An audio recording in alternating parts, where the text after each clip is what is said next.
কি সমস্যাটা কি? সমস্যা কি তুমি বুঝো না? সমস্যা কি তুমি বুঝো না? তোমার আর কত পরিষ্কার করে বলবো? তোমার কি আমি মিনারেল ওয়াটারের মতো পরিষ্কার করে বললাম, তুমি তারপরেও বুঝো না? তোমার মাথায় কি এটুকু সেন্স নেই? আমি এখনো বুঝি নাই লিজা। হোয়াট? লিজাকে? আই, এটা কোন জায়গা? এটা কোথায়? এটা ড্রয়িং রুম। আর ড্রয়িং রুমে আমি কি? ড্রয়িং রুমে তুমি লিজা না? লামিয়া। লামিয়া আমি লামিয়া ড্রয়িং রুমে? নাম মালিহা। মালিহা মালিহা আমি? তুমি যদি আমার নাম এখন ঠিকঠাক ভাবে না বলছো, আমি কিন্তু সত্যি করে বলতেছি তোমাকে ভাতের সাথে আছে ইঁদুর মরার বিষ খাওয়া আমি মাইরা ফেলবো, একদম মাইরা ফেলবো। এই মাইরা থেকে আমার মনে পড়েছে তোমার নাম মারিয়া। মারিয়া মারিয়া বলো মারিয়া, তুমি কি চাও? কি চাই? আমার টিকিটের কি ব্যবস্থা করলে? বিশ্বাস করো ইলোরা, ও সরি মারিয়া, মারিয়া আমি নিজ হাতে ড্রাইভ করে তেল ভরে তারপরে আমি ট্রাভেল এজেন্সির অফিসে গিয়েছি। ওরা বলছে যে আগামী 1 মাস স্পেনে যাওয়ার কোনো সিট ওদের কাছে নেই। তারপর আমি বুকিং দিয়ে এসেছি। ওরা কেউ ড্রপ করলে বা সিট খালি হলে ওরা আমাকে জানাবে, তখন তুমি চলে যেতে পারবে। শোনো, আমি এত কিছু বুঝি না। উইদিন 7 ডেজ এর মধ্যে যদি আমি স্পেনে গিয়ে আমার বাবা মার সাথে দেখা করতে না পারি, তাহলে তুমি তো চিনো আমাকে।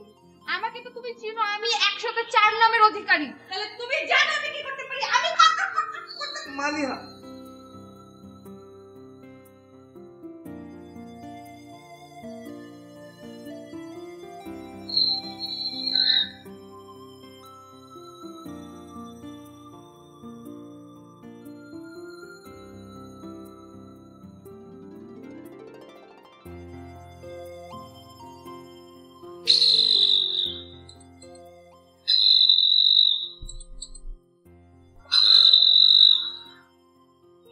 ইলোরা, মারিয়া যাও না, দেখো না কে এসেছে। আমি দরজা খুলবো মানে? তুমি থাকতে আমি দরজা খুলবো কেন?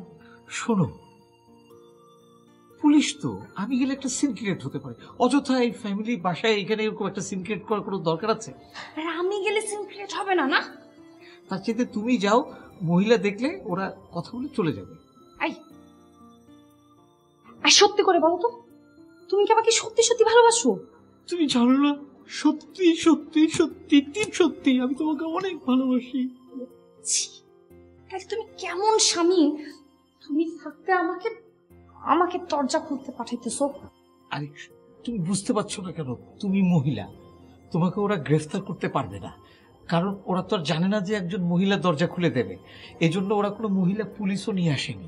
তুমি যাও, আমি গেলে তুমি বুঝতে পারছো না কেন? যাও না, যাও স্নিগ্ধা প্লিজ। ও মারিয়া প্লিজ। ভাবি কেমন আছেন ভাবি? পুলিশ কোথায়? পুলিশ? কিসের পুলিশ? আমি তো কোনো পুলিশ দেখলাম না। আরে পাগলে, পুলিশ আসলো, পুলিশ কই? দুইটা মানুষ দেখলাম, খালি নাই না যেতে একটা আমার দিকে। তুমি এখানে এখানে দাঁড়িয়ে কথা বলছো কেন? ভিতরে যাও।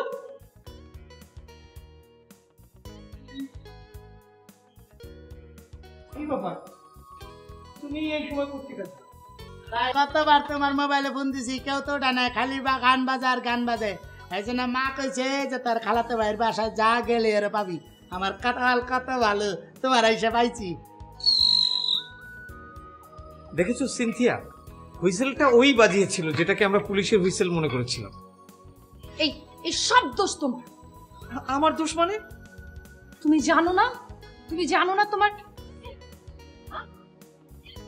তোমার ভাই শীষ বাজে? বিশ্বাস করো স্নিগ্ধা, মারিয়া, মানে ছোটবেলায় না এর জন্য আমরা ওকে অনেক মেরেছি, সব ভাইরা মিলে। তারপরে এই অভ্যাসটা কিছুতেই ছাড়াতে পারলাম না। তুই এখনো হুইসেল বাজাস? ভাই তুমি আমার মাফ করবা, জীবনে সবকিছু ছাইরা দিতে পারবো, 4 বেলা না খাই না খাইয়া থাকতে পারবো, কিন্তু এই হুইসেল যদি আমি 69 বার না বাজাই তাহলে আমি অসুস্থ হয়ে যাই। অসুস্থ হয়ে যাও? হ্যাঁ। কিন্তু ঢাকা শহরে তো তোমার এই হুইসেল বাজাতে গেলে যে কোনো জায়গায় তুমি মার খাবে। ভাই এটা কি কথা কইতে চাও? যদি এটা না বাজিতে পারি তাহলে তো থাকতে পারবো না, কারণ আমি অসুস্থ হয়ে গেলে কি হবো? আম্মা কইছে কম কম বাজাবি, অনেক চেষ্টা করছি, মুখের মধ্যে কষ্ট দিয়ে রাখছিলাম, তারপরেও এরম বাইরে পড়ে। চা খাবা? না। শরবত? অনেক দূর থেকে আসছো তো, আমি তোমার জন্য এক গ্লাস ঠান্ডা পানি নিয়ে আসি। হ্যাঁ আচ্ছা ঠিক আছে, অনেক দূর থেকে যেতে আইছি, আপনি তাহলে ঠান্ডা পানি নিয়ে আসেন, তাহলে খাই। বসো। মারিয়া, ভাই মারিয়া, শোনো, এই ঘরে তুমি থাকবে, ঠিক আছে? এই ঘরে? ঠিক আছে, কোনো সমস্যা নাই, এই ঘরে থাকবো। কিন্তু ভাই তোমার একটা কথা বলি, তুমি কিন্তু আমার একটা কাজ দিবা, কারণ ঢাকা শহরে কিন্তু আমার কোনো ভাই নাই, তুমি আমার একমাত্র খালাতো ভাই। আমার আম্মা বলছে আমার বোনের ছেলে যেভাবে হোক তারা একটা কাজ দিবেই। কাজ দিতে পারি, তুমি যদি এই শীষ বাজানো বন্ধ করো। এইটা তো জীবনে পারবো না, কারণ কষ্ট করলে এটা সম্ভব না। শীষ বাজারে তোমাকে কেউ কাজে নেবে না, সবাই বের করে দেবে। আচ্ছা চেষ্টা করবো। আহা থামো তো, নাও, খেয়ে যাও, গোসল টোসল করে নাও।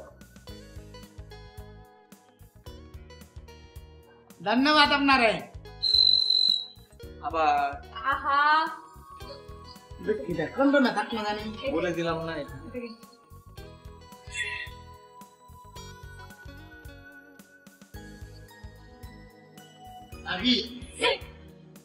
এই যে কি গোসল করার ব্যবস্থা আছে? হ্যাঁ হ্যাঁ হ্যাঁ, বাথরুম আছে। ভাই আমি গোসল করতেছি, তাহলে আমার কথাটা কিন্তু মাথায় রেখে তুমি, ঠিক আছে? আবার আহা থাক না। এই হাসলে তোমাকে কত সুন্দর লাগে বিথি, তুমি একটু এরকম করে হেসে আমার পাশে বসে থাকো। আমি বিথি? হ্যাঁ কোন দাদাই করে ভাবি? ভাই কি গলা ব্যথা? না না, এই তুমি এগুলা বড়দের আমাকে দাও, আমি নিয়ে যাই।